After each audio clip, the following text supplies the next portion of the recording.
अस्सलाम वालेकुम। जैसा कि हमने पिछले लेक्चर्स में परसेंटेज डिफ़ाइन की थी, उसके फार्मूलाज देखे थे और उसके यूजेस भी देख लिए थे। आज हम कुछ क्वेश्चन अटेम्प्ट कर रहे हैं एप्टीट्यूड की बुक से। तो उसमें एक सवाल है पहला, वो कह रहे हैं कि उसकी प्राइस एक बुक की है 200 रुपीज़ और उस पर 15% टैक्स लग रही है और वो बेच रहे हैं 260 में। अब हमें फ़ाइंड करना है इसका प्रॉफिट कितना होगा। तो क्योंकि पहले 15% हम फाइन करें 200 का इस तरीके से, तो वो आ जाएगा 30। अगर उसको हम फर्दर देखें, क्योंकि न्यू प्राइस जो होगी वो 200 नहीं होगी, वो उसकी 30 उसमें ऐड होके अब उसकी कॉस्ट प्राइस 230 कहलाएगी। अब उसकी सेलिंग प्राइस क्योंकि 260 है और हमारे पास प्रॉफिट का फार्मूला है selling price minus cost price, तो ये हो जाएगा 260 माइनस 230 इज इक्वल 30, यानी इसको प्रॉफिट 30 का होगा। अगर वो 200 में लेके 260 पे बेचता तो उसको 60 रुपये का प्रॉफिट होता। क्योंकि इस पर 15% टैक्स थी, इस वजह से उसको 30 रुपीज़ का प्रॉफिट हुआ है।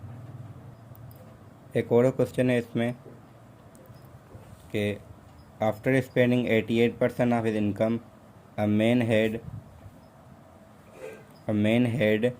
2160 रुपये लेफ्ट, फाइंड हिज इनकम।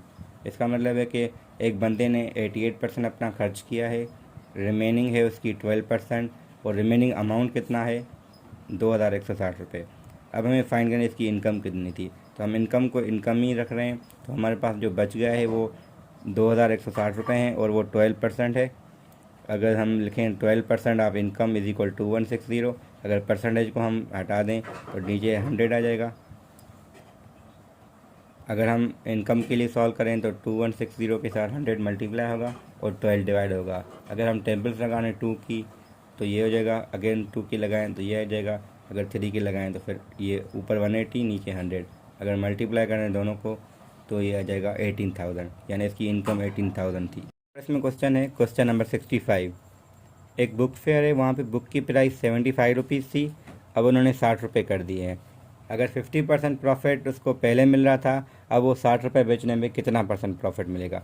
अब यहाँ से देखने में हमें पता चल रहा है कि 75 रुपीज़ में वो बेची जा रही है और 50% प्रॉफिट है, तो उसकी कॉस्ट प्राइस क्या होगी 50 रुपीज़।